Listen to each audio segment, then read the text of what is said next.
کې خیبر پښتونخوا په خاصه توګه پاکستان او بیا بلوچستان چې کوم دا بدامنۍ ښکار دی او اغیار لګیا دي د مختلفو اړخونو نه په موږ باندې اټیکونه کوي. دې کې بیلې ده، ټي ټي پي ده، دې کې بیا اسرائیل دي او کولو چې کوم دی د انډیا لاسوهنه هغه مخې ته راځي. خو نن چې په ایران باندې دا کومه حمله وشوله نو دا هم د دغه یوه کړۍ ده چې موزي،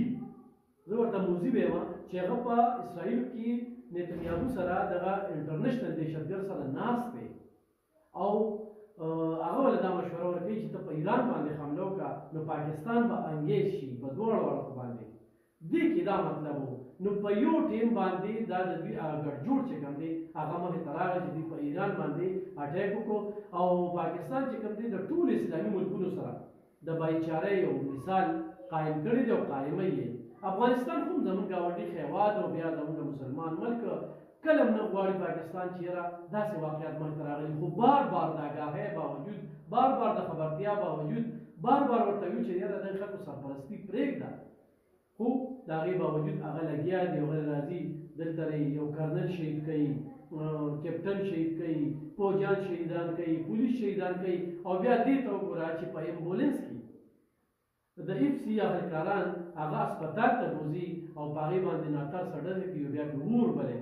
نو په دې لحاظ سره پاکستان بیا مجبوره شو چې خپله دفاع یې وکړله. خو دغه ټیم کې په 53 پوسټونو باندې دوی چې کوم دي نو حملې کړې وې او بیا هغوی دفاع وکړله. نو دغه یو حالات روان دي. خو په دې کې په باجوړ کې زموږ چې کوم فوجي اهلکاران شهیدان شوي نو په دغه کې یو اهلکار د چا عصبي بل د خپل وینه توی کړله، د ځان نذرانه یې پیش کړله، د ملک د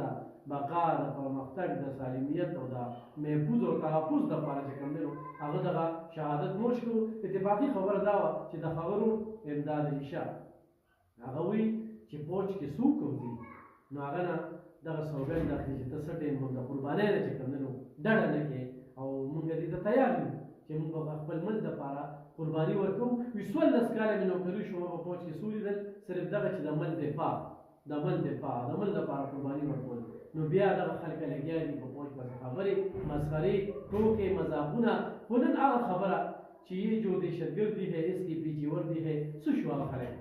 هغه بالکل په سوړو ننوتلي ځکه چې واضحه شوه چې دهشتګردي په دې ملک کې څوک کوي، د چا په حمایه کوي. دلته کې فتنة الهندوستان، فتنة الخوارج چې کوم دی هغه لګیا دي او د دې ملک چې کوم دی نو جړې راکړي. خو د پاکستان فوج او بیا فیلډ مارشل سید حافظ عاصم منیر چې کوم د هارډ سټیټ اعلان کړی دی نو هغې په حقیقت کې ثابته کړه چې دې وخت کې اسرائیلو ته هم کیردې راښکلې ده. انډیا عبرتناک شکست چې کوم دی تر اوسه یې نشي زغملی نو هغه لګیا دی هلته کې افغانستان سپانسر کوي او د هغې په ذریعه باندې په پاکستان کې دغه حملې کوي. خو ډېرو دغه شکستونه ورته میلاویږي او د ډي جي ایس پي آر دغه خبره چې د چا هم شوق وي نو راځئ خپل شوق پوره کړي چې موږ هم دغه شوق خورو سره خورې کړو. نو الله دې زموږ په دې ملک کې امن راوړي، موږ د امن خواهوي ویو او موږ اوس هم افغان حکومت ته دا وایو چې دا خلکو سرپرستي پرېږدئ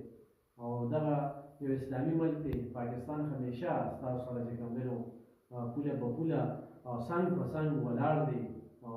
تاسو نه یو ځای کې نه دي رسته شوي. نن چې موږ ته پریشاني جوړه شوې ده د دغې ملک نه او دغه ملک چې کوم دی نو هلته کې اسرائیل نتنیاهو او موزي چې کوم دی نو هغه خوشحالۍ کوي، هغه تماشه کوي، هغه پیسې رالیږي او دلته وایي چې پاکستان کې موږ څنګه چې کوم دی نو یو یلغار چې کوم دی نو خو دا دوی دا ټولې منصوبې